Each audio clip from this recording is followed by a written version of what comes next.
Auzubillahiminash-shaytanir-rajim. Bismillahir-Rahmanir-Rahim. Welcome to all of you on my YouTube channel, my dear students and my viewers. आज की जो मैं video बनाने जा रहा हूँ वो सेल टैक्स के ऊपर है।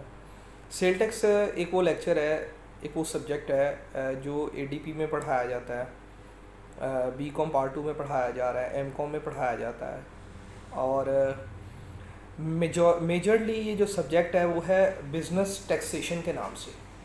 अब बिज़नेस टैक्सेशन के अंदर सब्जेक्ट की बाइफिकेशन दो हिस्सों में की गई है। The first one is called income tax and the second one is called the sale tax. Income tax को बहुत ब्रॉडली हमने अपनी क्लास में डिस्कस किया था लॉकडाउन से पहले। अब जो डिस्कस आज हम करने जा रहे हैं वो सेल टैक्स को डिस्कस करने जा रहे हैं। इससे पहले कि हम सेल टैक्स को स्टार्ट करें, मैं कुछ बेस बताता हूँ इस सब्जेक्ट की, इसको पढ़ने से पहले। सबसे पहले तो ये देखें जी टैक्स होता क्या है। टैक्स बेसिकली एक ऑब्लिगेशन है जो किसी भी कंट्री में रहने वाले सिटीजन्स के ऊपर होती है। एक लाइबिलिटी है, मॉनेटरी टर्म लाइबिलिटी है, जो आप अब वहाँ की गवर्नमेंट को, वहाँ की स्टेट को पे करते हैं। कोई भी मुल्क जो है, पहले ये समझ लें इस बात को, वो मेजर दो बड़ी पॉलिसीज़ पे चलता है। एक पॉलिसी फिस्कल पॉलिसी है, दूसरी पॉलिसी जो है वो मॉनेटरी पॉलिसी है। जो फिस्कल पॉलिसी है वो किसी भी कंट्री के अंदर गवर्नमेंट बनाती है। Monetary policy state bank of Pakistan बनाता है, किसी भी कंट्री के अंदर सेंट्रल बैंक बनाता है, in order to control the inflation and deflation, महंगाई को कंट्रोल करने के लिए, अफरात ज़र को कंट्रोल करने के लिए। पूरी दुनिया के अंदर इस टाइम दो बड़े मसाइल हैं जो चंद ममालिक को छोड़ के टॉप 3 जो इकॉनमीज़ हैं, इवन उधर भी आपको ये चीज़ नज़र आती है काफ़ी हद तक। बाकी कुछ ममालिक होंगे उनको छोड़ के हमें हर मुल्क के अंदर ये चीज़ इस टाइम नज़र आ रही है। दो बड़ी इकनॉमिक डिजीज़ अगर मैं कहूँ तो ये गलत ना होगा। पहली जो है वो है बेरोज़गारी, unemployment, and the second one is inflation, महंगाई। अब जो अंडर डेवलप कंट्रीज़ हैं जैसे पाकिस्तान है, इंडिया है और दूसरे ममालिक हैं, वहाँ पर इन दोनों की शरह बहुत ज़्यादा है। इन्फ्लेशन भी है वहाँ पे बहुत ज़्यादा, वहाँ पे एम्प्लॉयमेंट भी बहुत ज़्यादा है। अब दुनिया की जितनी बड़ी एडवांस नेशन है वो इन दोनों डिजीज़ के होते हुए मेजर डिजीज़ का इलाज करती हैं। जैसे अगर किसी बंदे को बुखार होता है, डॉक्टर सबसे पहले, सर्जन सबसे पहले बुखार की रीज़न ढूंढता है। अगर किसी बंदे का कि चेस्ट इन्फेक्शन है, डॉक्टर्स को बुखार की दवाई नहीं देगा, चेस्ट इन्फेक्शन की दवाई देगा। अगर चेस्ट ठीक हो जाती है, बुखार ऑटोमेटिकली उतर जाता है। Same is the case with unemployment and inflation. आप इन्फ्लेशन का इलाज करते रहें, इन्फ्लेशन बुखार है, आप इसकी दवाई देते हैं, वक्त ही उतरता है, फिर वक्त ही उतरा फिर। लेकिन अगर आप अनएम्प्लॉयमेंट का इलाज करते हैं तो ऑटोमेटिकली जो दूसरी चीज़ है उसका इलाज आपको मिल जाएगा। इसीलिए दुनिया में रोज़गार के मौके देने की तरफ ज़्यादा गौर किया जाता है। पाकिस्तान के अंदर भी इस चीज़ के ऊपर हम गौर कर रहे हैं। गवर्नमेंट की यही कोशिश है कि जी ज़्यादा से ज़्यादा एम्प्लॉयमेंट अपॉर्चुनिटीज़ क्रिएट की जाए। एनीवेज़, मॉनेटरी पॉलिसी के बाद दूसरी है फिस्कल पॉलिसी। ये गवर्नमेंट की पॉलिसी है। अब गवर्नमेंट की पॉलिसीज़ के दो बड़े मेन स्कोप हैं। एक है जी गवर्नमेंट रेवेन्यू और दूसरा है जी गवर्नमेंट एक्सपेंडिचर्स। गवर्नमेंट के रेवेन्यू का जो सबसे बड़ा सोर्स होता है वो टैक्स होता है कि गवर्नमेंट अपने खराजात को चलाने के लिए पैसा कहाँ से इकट्ठा करेगी, और गवर्नमेंट को सबसे ज़्यादा पैसा जो इकट्ठा होता है वो टैक्सेस से इकट्ठा होता है। अब टैक्स क्या है जी? टैक्स एक कंपल्सरी कॉन्ट्रीब्यूशन है जो आप वहाँ की गवर्नमेंट को पे करते हैं, और उस गवर्नमेंट को पे आप क्यों कर रहे हैं? क्योंकि आप वहाँ की स्टेट के रिसोर्सेज यूज़ कर रहे हैं। उस स्टेट के अंदर रहते हुए आप इनकम अर्न कर रहे हैं।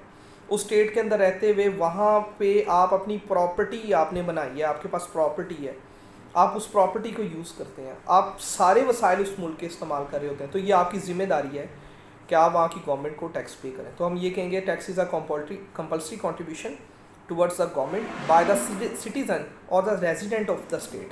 अब रेजिडेंट की डेफिनेशन टैक्स के अतबार से इनकम टैक्स ऑर्डिनेंस 2001 में रेजिडेंट को बहुत ब्रॉडली डिस्कस किया गया। अब रेजिडेंट इंडिविजुअल भी होता है, इंडिविजुअल के अंदर दो, salaried non salaried person. Resident AOP भी है, एसोसिएशन ऑफ पर्सन, जिसे आप बिजनेस टर्म में पार्टनरशिप कह सकते हैं। रेजिडेंट एक कंपनी भी हो सकती है। अब इनकी आगे शराइत हैं, फिर किसी दूसरे लेक्चर में हम इनको डिस्कस करने की कोशिश करेंगे। टैक्स ब्रॉडली दो तरह के हैं, डायरेक्ट टैक्स, इनडायरेक्ट टैक्स। वैसे टैक्स की बहुत सारी टाइप्स हैं। इकोनॉमिक्स के अंदर आपने शायद एक टॉपिक पढ़ा हो कैनन्स ऑफ टैक्सेशन के नाम से। यहाँ पर टैक्स की हम दो टाइप्स को डिस्कस करेंगे, डायरेक्ट टैक्स और इनडायरेक्ट टैक्स। डायरेक्ट टैक्स क्या है जी? डायरेक्ट टैक्स वो टैक्स होता है जो वहाँ की गवर्नमेंट को, जहाँ पर आप रह रहे हैं उस मुल्क की गवर्नमेंट को आप पे कर रहे होते हैं डायरेक्ट अपनी इनकम के ऊपर। आप पाकिस्तान में पैसा कमाते हैं, पाकिस्तान में आमदनी ले रहे हैं, और आप अपनी आमदनी के ऊपर स्लैब्स के अकॉर्डिंगली जो टैक्स पे करते हैं वो डायरेक्ट टैक्स है। इसमें कोई दरमियान में मिडल मैन नहीं आता। आप गवर्नमेंट को डायरेक्ट अपनी रिटर्न जमा करवाने के बाद टैक्स पे कर रहे होते हैं। That is why it is called the direct tax. The best example of the direct tax is income tax. The second tax is the indirect tax. इसमें मिडल मैन आ जाता है, मिडियोकर्स आ जाता है। गवर्नमेंट के दरमियान और टैक्स पेयर के दरमियान एक मिडल मैन होता है, जिसकी वजह से इसे इनडायरेक्ट टैक्स कहा जाता है। इसकी बेस्ट एग्जांपल सेल्स टैक्स है। सेल्स टैक्स कंपनी पे करती है। अब कंपनी जब पे करती है सेल्स टैक्स, उसका अल्टीमेट बर्डन जो है अल्टीमेट कंज्यूमर के ऊपर आता है। इसी वजह से इसे इनडायरेक्ट टैक्स कहा जाता है। अब पाकिस्तान में जो सेल्स टैक्स है, इस साल उसकी जो रेशो है वो 17% है। सेल्स टैक्स को पढ़ने से पहले हमें ये देखना है जी सेल्स क्या है, सेल्स किन को कहा जाता है। Tangible assets, intangible assets, goods या सर्विसेज आप पैसों के एवज किसी को दे रहे हैं, ये सेल्स कहलाती हैं। डेफिनेटली जब आप किसी को सेल कर रहे हैं तो मैन्युफैक्चरर या कंपनी उसके अंदर अपने 4 फैक्टर ऑफ प्रोडक्शंस को पूरा करने के बाद उसके अंदर अपना प्रॉफिट मार्जिन भी रखते हैं। प्रॉफिट मार्जिन के साथ एक चीज़ अटैच की जाती है, वो गवर्नमेंट का रेवेन्यू है, वो गवर्नमेंट की आमदनी है, वो है सेल्स टैक्स। इसीलिए इसको जीएसटी भी कहा, general goods and services tax. अब सेल्स टैक्स जो है उसकी हायरार्की, उसका स्ट्रक्चर कैसे चलता है। सेल्स टैक्स को डिस्कस करने से पहले हमें 2 तरह के टैक्स को डिस्कस करना पड़ेगा मज़ीद। वो है इनपुट टैक्स और आउटपुट टैक्स। अब जो इनपुट टैक्स है, जब एक मैन्युफैक्चरर रॉ मटेरियल परचेज करता है उसको फिनिश गुड में कन्वर्ट करने के लिए, उसे रॉ मटेरियल परचेज करते हुए जो टैक्स पे करना पड़ता है पाकिस्तान के अंदर, वो इनपुट टैक्स है। अब एक्चुअली वो इनपुट टैक्स का पे कर देता है। बाद में जब वो गुड्स प्रिपेयर हो जाती हैं, फिनिश गुड्स में कन्वर्ट हो जाती हैं, तैयार कर दी जाती हैं और वो रेडी टू सेल्स हैं, मार्केट में जाती हैं, उसके अंदर जीएसटी ऐड कर दिया जाता है। सेल्स टैक्स 17% ऐड कर दिया जाता है। जब हम उसमें 17% टैक्स ऐड कर देते हैं, उसके बाद वो जो शेयर 17% ऐड हुआ है वो गवर्नमेंट का शेयर है, वो गवर्नमेंट को जाता है। कलेक्ट करेगा जी मैन्युफैक्चरर, सेलर कलेक्ट करेगा और वो बाद में अल्टीमेटली कलेक्ट करने के बाद गवर्नमेंट को पे कर देगा। इनपुट टैक्स जो उसने अदा किया होगा वो उसमें से माइनस कर देगा, बाकी वो टैक्स जो है वो गवर्नमेंट को अदा कर दिया जाएगा। हम बाकायदा तौर पे सेल टैक्स रजिस्टर्ड मैन्युफैक्चर की जो रिटर्न तैयार की जाती है, कैसे तैयार की जाती है अपने अगले लेक्चर में सीखेंगे, लेकिन उससे पहले हम ये कुछ बातें हैं, कुछ बेसिस हैं जो हम अपने इसी लेक्चर में डिस्कस कर रहे हैं। अब आहिस्ता आहिस्ता चूँकि हम मूव कर रहे हैं अपनी रिटर्न बनाने की तरफ, तो हमारा एक क्वेश्चन हमारे ज़हन में ये आ सकता है ji, who is required to registered in sale tax in Pakistan. Pakistan में सेल टैक्स डिपार्टमेंट में रजिस्टर्ड होना किन किन लोगों के लिए ज़रूरी है। फेडरल बोर्ड ऑफ रेवेन्यू की वेबसाइट के ऊपर क्लियर कट ये सारी बातें लिख दी गई हैं। उसके बाद बुक्स में भी ये चीज़ अवेलेबल है, मैं ब्रीफली आपके साथ डिस्कस कर देता हूँ। अब जो फेडरल बोर्ड ऑफ रेवेन्यू है वो अपना दायरा कार और अपना शिकंजा जो है ज़रा सख्त करता जा रहा है, हर बंदे को टैक्स नेट में लाने की कोशिश कर रहा है। पाकिस्तान में तमाम wholesalers, retailers, distributors, importers, manufacture, registered manufacture, non registered manufacture, इन तमाम लोगों के लिए ज़रूरी है कि वो जीएसटी में रजिस्टर्ड हो। इंपोर्टर्स किसी भी तरह का हो, वो पाकिस्तान में रजिस्ट्रेशन जीएसटी में लाजमी करवाएगा। होलसेलर, डिस्ट्रीब्यूटर, इनके लिए भी लाजमी है।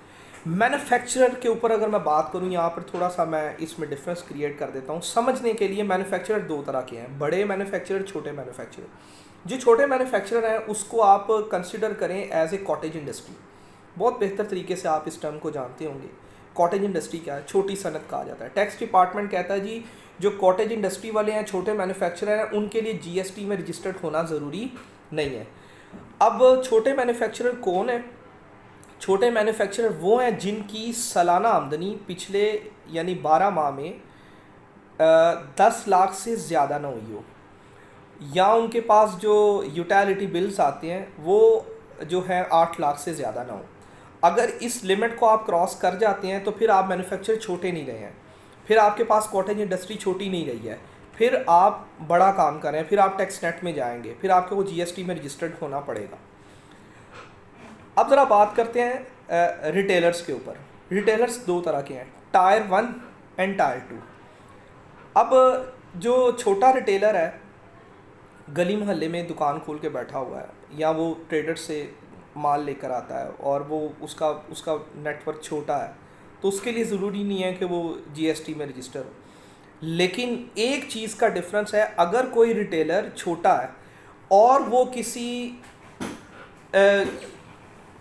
प्लाज़ा के अंदर अपनी दुकान खोल के बैठा है, या बड़े शॉपिंग मॉल के अंदर दुकान खोल के बैठा है, जैसे आपको पता है पाकिस्तान में मेट्रो है, हाइपर स्टार है, अमाना मॉल है, या दूसरे कई मॉल, इवन वहाँ पर वो एक पॉपकॉर्न का एक काउंटर लगा के भी बैठा हुआ है, उसके लिए भी लाजम है कि वो पाकिस्तान में जीएसटी में अपने आप को रजिस्टर्ड करेगा।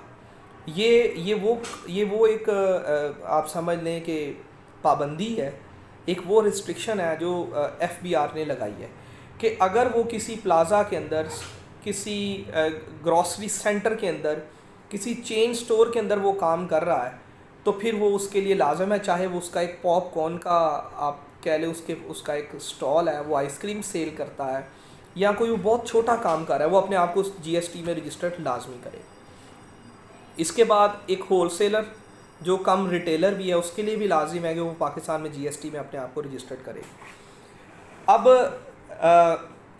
न्यूमेरिकल करने से पहले, जो कि बुक में अवेलेबल है, या रिटर्न तैयार करने से पहले हमें सबसे पहले एक फॉर्मेट जो है वो पढ़ना पड़ेगा। हमें उससे भी पहले ये देखना पड़ेगा कि सेल्स क्या हैं, सेल्स की टाइप्स क्या हैं। जब तक हम इनपुट टैक्स और आउटपुट टैक्स में डिफरेंस क्रिएट करना नहीं सीख लेते, हम सेल टैक्स के बारे में रिटर्न तैयार करने के लिए इस काबिल नहीं हो सकेंगे।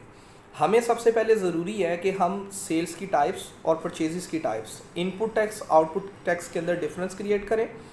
फिर इस रिटर्न का एक फॉर्मेट है, वो फॉर्मेट आपके साथ मैं डिस्कस करूँगा डिटेल के साथ। फिर हम अपने नेक्स्ट लेक्चर्स के अंदर कोशिश ये करेंगे कि रिटर्न तैयार करना सीख लें।